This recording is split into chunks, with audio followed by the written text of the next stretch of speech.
तो ये था हमारा हर्ट्ज एक्सपेरिमेंट। इसके बारे में हमें यही पता होना चाहिए कि यहाँ इंडक्टेंस में कॉइल आप जो यूज़ करते हो वो कौन सा कॉइल होता है।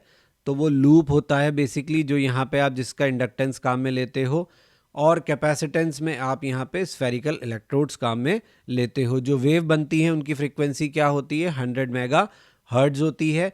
और यहाँ पे आपका जो रिसीवर होता है वो वेव्स को डिटेक्ट करता है एक ही सिंगल वायर से using its own spark gap.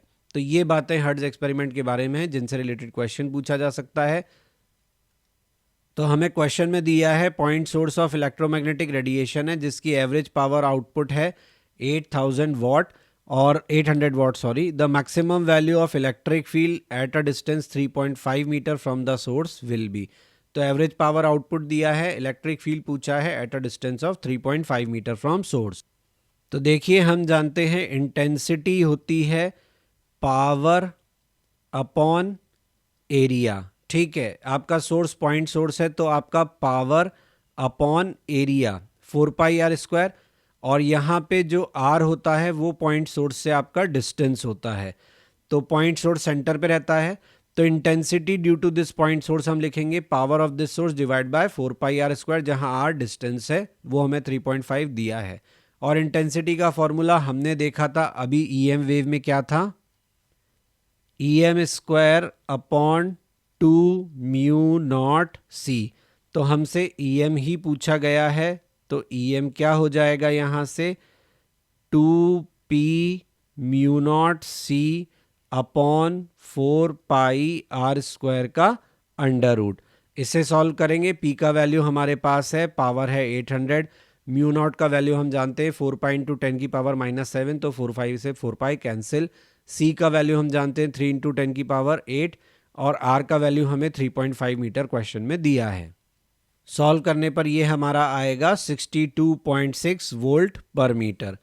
Question के सेकंड पार्ट में हमें कहा है कि maximum value of magnetic field निकालिए। तो ये तो बहुत आसान है, हम जानते हैं EM upon BM is equal to C।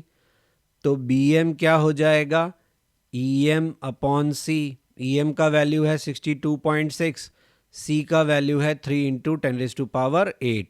Solve करेंगे तो ये आएगा लगभग 2.09 × 10⁻⁷ टेस्ला। अगले क्वेश्चन में हमें दिया है कि इलेक्ट्रोमैग्नेटिक वेव है, एम्पलीट्यूड ऑफ इलेक्ट्रिक फील्ड यानी EM दिया है 1 वोल्ट पर मीटर, फ्रीक्वेंसी ऑफ वेव दिया है 5 × 10⁻14 हर्ट्ज। वेव प्रोपोगेट कर रहा है अलोंग z एक्सिस में। Average energy density of electric field पूछा है in joule per metre cube कितनी होगी। तो एवरेज एनर्जी डेंसिटी का फॉर्मूला होता है 12ε0 E²। यहाँ पे E को हम क्या लिख सकते हैं, पीक वैल्यू डिवाइड बाय √2 का स्क्वायर। तो ये हमारा बन जाएगा 1/4 ε0 E0 का स्क्वायर। तो 1/4 8.854 × 10⁻⁻12 ε0 का वैल्यू। E0 का वैल्यू हमें एम्पलीट्यूड ऑफ इलेक्ट्रिक फील्ड 1 दिया हुआ है, तो यहाँ से सॉल्व करके वैल्यू निकाल लेंगे। ये हमें मिलेगा 2.2 × 10⁻⁻12 जूल पर मीटर क्यूब।